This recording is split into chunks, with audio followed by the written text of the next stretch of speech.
ആശുപത്രികളിലെ രോഗപകർച്ച തടയുന്നതിനുള്ള ദേശീയ പദ്ധതി ആദ്യമായി കേരളത്തിൽ നടപ്പിലാക്കുന്നു. ഇടത്തരം ചെറുകിട ആശുപത്രികളിലാണ് പദ്ധതി ആരംഭിക്കുന്നത്. ആശുപത്രികൾക്കും ആരോഗ്യ പരിരക്ഷ നൽകുന്ന ഇതര സ്ഥാപനങ്ങൾക്കുമായുള്ള ദേശീയ ഏജൻസിയായ national accreditation board for hospitals and health providers ചികിത്സാ സാങ്കേതികവിദ്യ നൽകുന്ന ആഗോള സ്ഥാപനമായ ബെക്ടൺ ഡിക്കിൻസൺസ് ആൻഡ് കമ്പനിയുമായി ചേർന്നാണ് സേഫ് എന്ന പേരിലുള്ള പദ്ധതി നടപ്പിലാക്കുന്നത്. NABHും BDയും ചേർന്ന് ഒപ്പുവച്ച ധാരണാപത്രം അനുസരിച്ച് ആശുപത്രികളിൽ എത്തുന്ന രോഗികൾക്ക് മെച്ചപ്പെട്ട രോഗപ്രതിരോധ നിയന്ത്രണ സംവിധാനങ്ങൾ ഉറപ്പാക്കുന്ന തരത്തിൽ രാജ്യത്തെ ആരോഗ്യ സംവിധാനങ്ങൾ മെച്ചപ്പെടുത്തുകയും ഗുണനിലവാരം വർദ്ധിപ്പിക്കുകയും ചെയ്യും. ഇതനുസരിച്ച് കുത്തിവയ്പ്, രക്തദാനം എന്നിവയിലെ സുരക്ഷ, രോഗപകർച്ച നിയന്ത്രിക്കുന്നതിനുള്ള നടപടികളും നയങ്ങളും, ആശുപത്രി ജീവനക്കാരുടെ സുരക്ഷ, ആശുപത്രികളിൽ നിന്ന് പുറന്തള്ളുന്ന ബയോമെഡിക്കൽ മാലിന്യങ്ങളുടെയും പാഴ്വസ്തുക്കളുടെയും സംസ്കരണം, അണുനാശനത്തിനും രോഗവ്യാപന നിയന്ത്രണത്തിനുമുള്ള വ്യവസ്ഥകൾ എന്നിവയാണ് ആശുപത്രികളിൽ നടപ്പിലാക്കുന്നത്.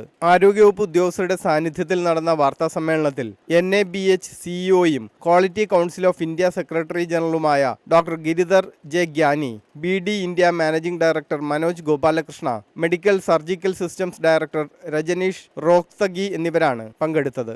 Council of India is an autonomous body under Government of India, and Dr. Giridhar Jigyani is the Secretary General for the Quality Council of India. And the Quality Council of India has got different accreditation committee.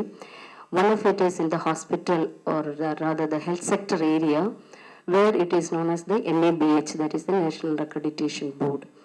And I am again glad to say to you that I am representing Ernakulam district, and I am represented and I am involved in the NABH process of General Hospital Ernakulam, and it is the first government hospital under the government sector which got NABH accreditation, and the largest bedded hospital, that is 783 bedded hospital who got NABH accreditation, that to the first hospital in the South India and the fourth in the whole country.